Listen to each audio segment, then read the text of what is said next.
guys, obviously I've heard of this Gulf of America thing because we definitely spoke about it, right? But I didn't know that it was going to come, to actual fruition here. Now I'm starting to actually get some information kind of regarding why it was called Gulf of Mexico and why it should no longer be called Gulf of Mexico, because it doesn't make any sense.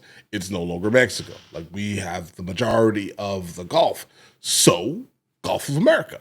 I get that. Then we start hearing stories of the Mexican president attempting to sue the United States of America for changing the Gulf of Mexico to the Gulf of America. All right, and that's basically all I know about this. We're going to actually find out some more information together here. Name of the video is Trump's press secretary blasts woke CNN reporter for spreading lies about the Gulf of America. All right. This is a suggestion via Discord, guys. Nature is the argument, because the reason that the AP was barred, which they said was because they're not using the phrase Gulf of America, they're using Gulf of Mexico in line with their standards. And so the question here is this setting a precedent that this White House will retaliate against reporters who don't use the language that you guys believe reporters should use? And how does that align with the First Amendment commitment that you were just talking about? I was very upfront in my briefing on day one that if we feel that there are lies being pushed by outlets in this room, we are going to hold those lies accountable. And it is a fact that the body of water off the coast of Louisiana is called the Gulf of America. And I'm not sure why news outlets don't want to call it that, but that is what it is. The Secretary of Interior has made that the official designation in the Geographical Identification Name Server. And Apple has recognized that. Google has recognized that. Pretty much every other outlet in this room has recognized that body of water as the Gulf of America. And it's very important to this administration that we get that right, not just for people here at home, but also for the rest of the world. Okay. Guys, the interesting thing about this is that, guys, the left changes things all the time, right? When it comes down to sports teams and your favorite syrup, let's say, all types of Uncle Ben's. You get what I mean here, guys? All these products get changed. And then you have to immediately start calling it by this new name because the old name potentially offended you. But I guess because it's coming from the right, it's not correct in their eyes. They're not going to accept it, right? They're going to go ahead and call it now the Gulf of Mexico consistently and until basically Trump gets out of office, when they're going to switch it back. We kind of all smell what's happening here, right? But let's continue. They're fine when they do it, but when they do it, it's a problem. Thanks, Caroline. I have a few things for you, but on the commitment by President Trump, he said that he and President Putin agreed to visit each other's respective nations. Are there any preconditions that President Trump has that President Putin must do before he goes and meets with him, withdrawing some forces, withdrawing all forces, anything like that? Not that I'm aware of. That doesn't mean they don't exist, but I was just talking with the president in our national security team. I wasn't made aware of any conditions, but if they exist, I'm happy to provide those. And on the president himself, he styles himself as this master negotiator. He is now deploying these negotiations, saying that they start immediately. We did hear from the Defense Secretary, Pete Hegseth, today, saying that NATO membership is not realistic for Ukraine, and neither is returning to pre-2014 borders. Aren't they giving away bargaining chips before these negotiations have even started? Again, I haven't talked to the president about Ukraine's NATO membership, and he appointed several individuals to negotiate on his behalf. He's directly involved in these negotiations as well. And I'm sure if you ask him that question in the near future, when you're able to, he'll give you an answer. I just don't want to get ahead of him on it. And final thing for you, Bro, is she the new Jim Acosta? Or is this in fact Jim Acosta, but 2025? What's going on here, guys? White House official made the decision to bar the AP reporter from the Oval Office and the diplomatic reception room last night. Well, first of all, let me just set the record straight. For what reason? It is a privilege to cover this White House. It's a privilege to be the White House press secretary. And nobody has the right to go into the Oval Office and ask the President of the United States questions. That's an invitation that is given. And there are hundreds of outlets on this campus, many of you in this room who don't have the privilege of being part of that pool every single day and getting to ask the president questions. We reserve the right to decide who gets to go into the Oval Office, and you all have credentials to be here, including the Associated Press, who is in this briefing room today. That's moderately correct here, guys. I mean, you don't have to be able to speak to the president, but in fact, you could be in this room. Retaliatory in nature is the argument, because the reason that the AP was barred, which they said was because they're not using the phrase Gulf of America, they're using Gulf of Mexico in line with their standards. And so the question here is this setting a precedent that this White House will retaliate against reporters who don't use the language that you guys guys believe reporters should use? You mean And the how does that correct align language? with the First Amendment commitment that you were just talking about? I was very upfront in my briefing on day one that if we feel that there are lies being pushed by outlets in this room, we are going to hold those lies accountable. And it is a fact that the body of water off the coast of Louisiana is called the Gulf of America. And I'm not sure why news outlets don't want to call it that, but that is what it is. The Secretary of Interior has made that the official designation in the geographical identification name server, and Apple has recognized that. Google has recognized that. Pretty much every other outlet in this room has recognized that body of water as the Gulf of America. Bro, I saw that on my phone and I was like, huh? And it's very important to this Respect. administration that we get that right, not just for people here at home, but also for the rest of the world. Sure. Thank you, Caroline.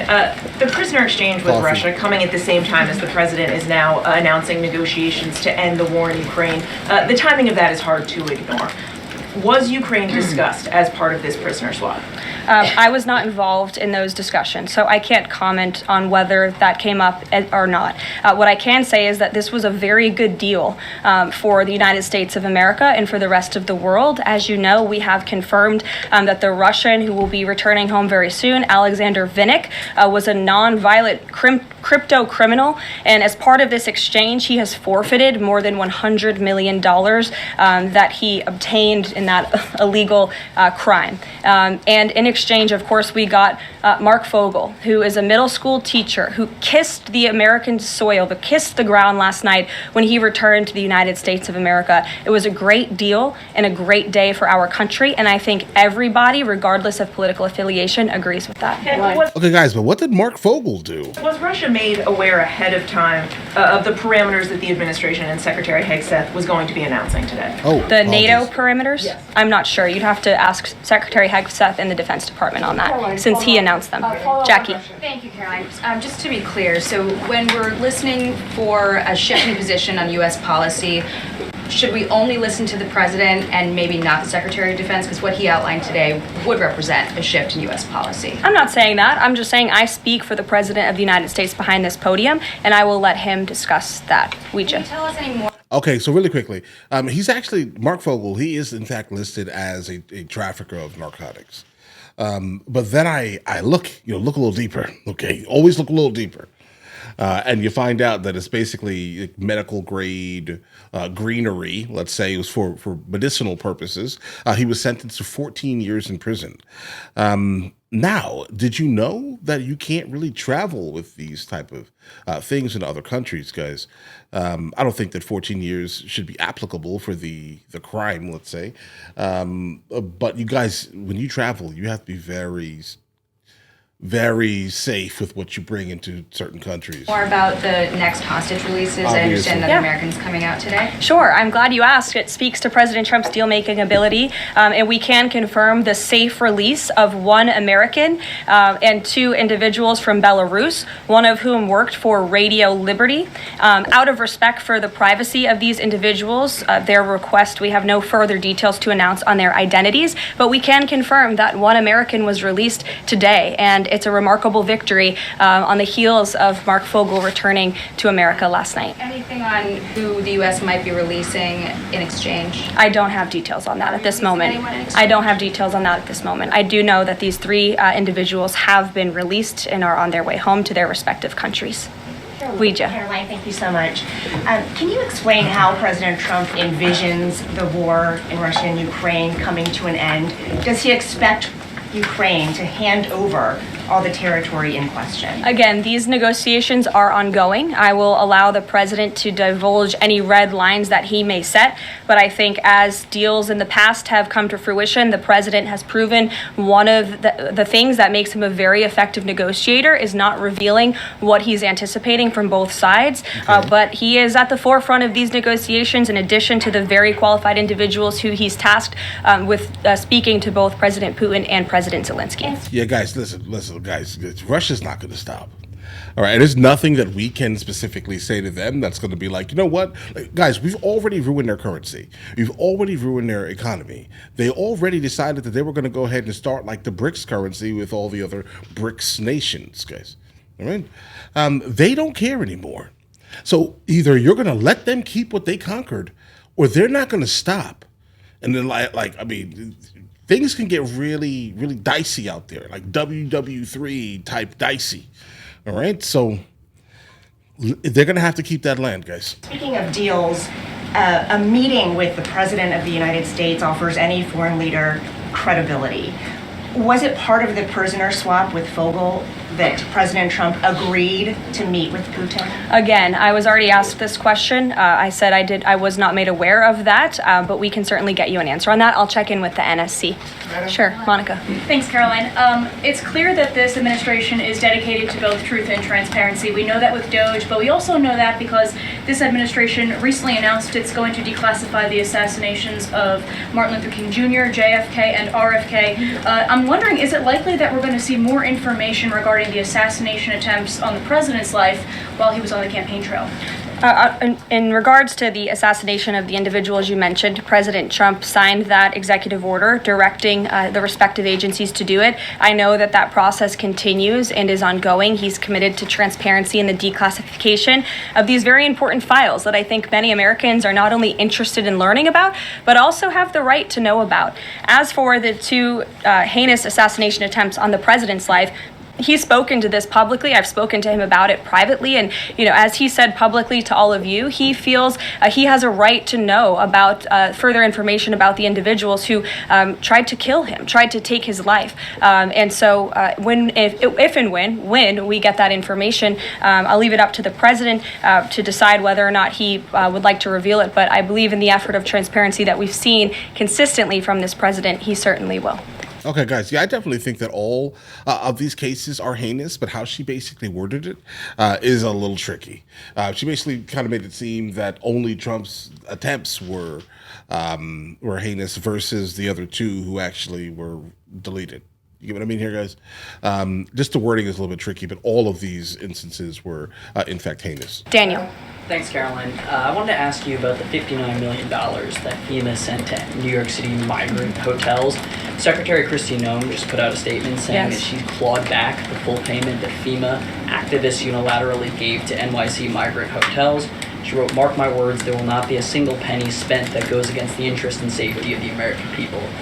What does the response of the Trump administration send to any federal bureaucrats that are thinking about obstructing the president's agenda? They will be held accountable. The president is signing executive orders daily, and he expects all officials across the administration, regardless if they are a political appointee or if they are a career bureaucrat, to adhere to the will of the American people and the 77 million Americans who reelected President Trump. He is here for a reason, and he is focused every day on implementing his administration's goals and sending $59 million to a migrant hotel to house illegal immigrants when there are still crazy. people in North Carolina and California who have not received FEMA funding is not something that this administration is going to tolerate. Deanna. Thank you so much, Caroline. One on New York and one on Russia, please. On New York City Comptroller Brad Lander is accusing DOJ of clawing back $80 million that was intended for New York City FEMA funding. Wondering if you've heard about that figure, if that figure is accurate, and why that money was taken back. I have not heard about that figure. DOJ is moving very quickly, but I can get the receipts and gladly send them to you. I know that story is likely of great interest to the New York Post. And then one on John. Russia, please. Sure. Is President Trump waiting for a kind of signal or an action from Putin to go to Russia? And would he be willing to go to Ukraine in the future? I don't have any decisions to make on the president's potential visit to Russia or any in-person meeting at this time. John. Thanks a lot, Caroline. Two questions, one on foreign policy, one on domestic policy. Following up on the president's call that he had with President Putin, does the president view Russia, does he view President Putin as an ally, as a partner, as a competitor, or as an adversary? I believe this nation views Putin and Russia as a great competitor in the region, at times an adversary, but as the president has said as well, he enjoys having good diplomatic relationships with leaders around the world, finding that common ground, also calling them out when they are wrong, and leading from a position of peace through strength. That's the president's greatest strength, and we've seen that again. Okay, it's about to end right here. All right, guys. When I saw the Gulf of America thing, though, guys, I was like, bro, what is this? Like, I didn't understand what exactly was going on. I didn't know that it was actually going to be like a real thing that happened here, guys, at all. Like, these press briefings are incredibly like captivating because it's like, listen, it's like a reality TV show type of thing, but exclusively for the federal government, bro. Send me more of these. I like these because like it's like we're getting information directly from the source rather than having to chase information based off of the people who are basically asking these questions and then writing things down in their own specific bias. Bro, let me just get the direct information immediately. And I appreciate you guys sending me things like this, right? But in the meantime, listen, you guys all have an absolutely amazing day. Enjoy your day thoroughly. The fact that you just made it to the end of the video says a whole lot, actually. We have a couple other channels. MrLboyd Music, MrLboyd Movie Reacts, along with MrLboyd Discusses, where I just generally speak about the things that specifically matter to me. But in the meantime, I'll catch you guys later.